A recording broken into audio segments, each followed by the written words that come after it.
how to fix watch history option not showing on Instagram. So if you want to fix watch history option not showing on your Instagram, then what you need to do is first you need to find your Instagram application, tap and hold on to it, and then go with the app info.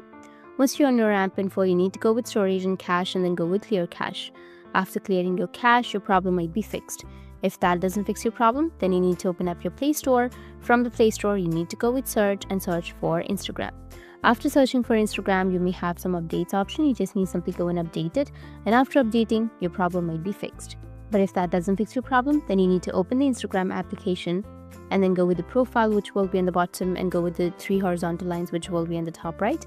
And here you need to scroll down and you will find an option of help. You need to tap on help, and from help you need to go with report a problem and tap on report problem without shaking, and you need to just tap on don't include, and you need to explain briefly or describe your problem. After that, tap on send option. That's it. And if you have any questions, feel free to comment below. Thanks for watching.